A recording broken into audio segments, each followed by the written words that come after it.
Bienvenue, quel plaisir ñu ngi en face ak Ndaxte Lo actuellement nag elle fait le buzz à travers single bu bees bi nga xam ne génn na ko di xarit donc sénégalais yu bëri ñu nekk ci réew mi ak bitim réew def ko challenge di ko bégee donc Ndaxte ñu ngi lay nuyu am na ñu mbégte bu lool bàyyi la nga nuyu internet yi nga xam ne ñu ngi lay seetaan tey. maa ngi leen di fay di nuyu képp ku ma bëgg rek di nuyu képp ku toog di ma seetaan si kër. alors sa présence tey Wally di jouer Pikine nga déplacé wu ñëw en tant qu'artiste te fan yi gis nañ ni wax dëgg yàlla yaa occupé la toile qu'est-ce que ça vous fait ak aussi sa présence fi nga xam ne moom moo di Pikine tey.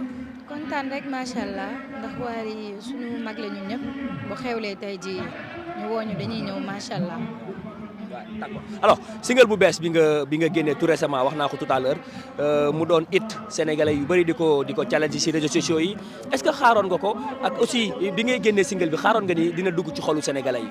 bien sûr ndax lu génn ci xol day dugg ci xol ñun carrière la ñu tracé te du fowukaay te loo xam ne tey jii dañuy génnee loo xam ne dëgg la it moom yàllaa ko moom.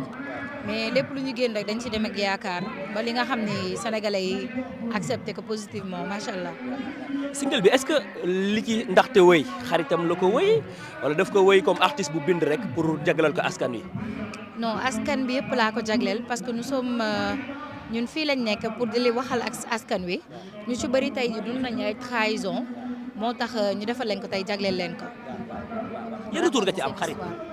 macha allah man moom vraiment sama entourage bañ naa ko ba dama ko restreindre ñi nga xam ne aw ma àndandoo yu bëri sama kër laa nekkee tout ni ma dëkkal ñooy samay xarit macha allah.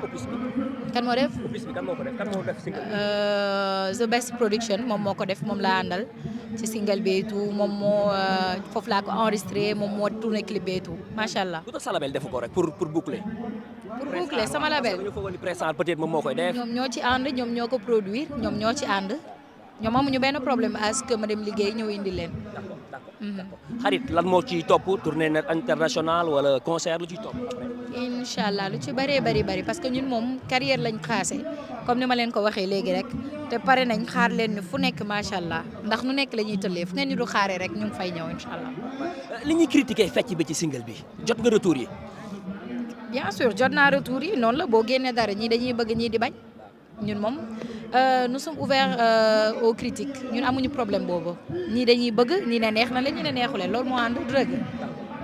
mais kontaan nañu ndaxte. maa leen gën a kontaan jërëjëf merci beaucoup c'est